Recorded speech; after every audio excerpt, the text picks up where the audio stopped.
Aujourd'hui, un seul point fait l'objet de blocage en ce moment entre le gouvernement et le collectif des 8 syndicats de l'éducation signataires du 15 octobre 2016.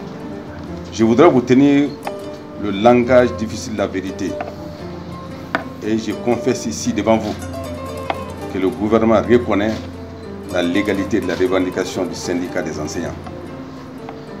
Son interprétation à la lettre de l'article 39 de la loi susvisée est juste et les enseignants ont raison de rappeler que toute majoration des rémunérations des fonctionnaires relevant du statut général s'applique de plein droit au personnel de l'enseignement secondaire, de l'enseignement fondamental et de l'éducation préscolaire et spéciale. Mais ce n'était pas l'esprit de la loi. Et le gouvernement de la République du Mali n'a pas aussi tort quand le gouvernement relève la divergence de fond sur les modalités d'application de cette disposition de la loi 2018-07 du 16 janvier 2018 portant statut du personnel enseignant du secondaire, du fondamental et de l'éducation préscolaire et spéciale.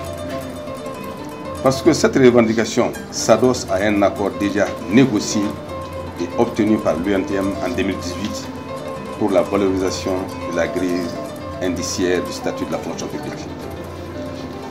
Le gouvernement a juste demandé d'appliquer la majoration en fonction de la grille indiciaire de la fonction publique obtenue par l'UNTM en 2018. C'est ce que les enseignants ont refusé. Ils exigent par contre l'augmentation immédiate de leur grille de 180 points rétroactivement depuis le 1er janvier 2019 et 100 autres points à compter du 1er janvier 2021. Ce qui fait en somme une augmentation de 280 points au lieu de 140 points que le gouvernement propose. Voilà tout le problème exposé devant vous. Les syndicats exigent l'année 2019 comme date d'entrée en vigueur de la nouvelle grille, contrairement au gouvernement qui propose 2020. L'année scolaire 2018-2019 a été fortement perturbée par de nombreuses grèves menées par les 8 syndicats de l'éducation signataires du 15 octobre 2016. Donc pour éviter cela, le Premier ministre a envisagé, n'est-ce pas, des alternatives. Un plan B, par exemple, c'est le recrutement de 15 000 contractuels. Au cas où, il faut bien le dire, au cas où, n'est-ce pas, les négociations avec les 8 syndicats n'arrivaient pas à aboutir. Il ne s'agit pas de radier qui que ce soit.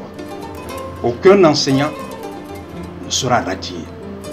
Vous avez le droit de gréver, mais l'État a la responsabilité, n'est-ce pas, de faire en sorte que les enfants puissent aller à l'école.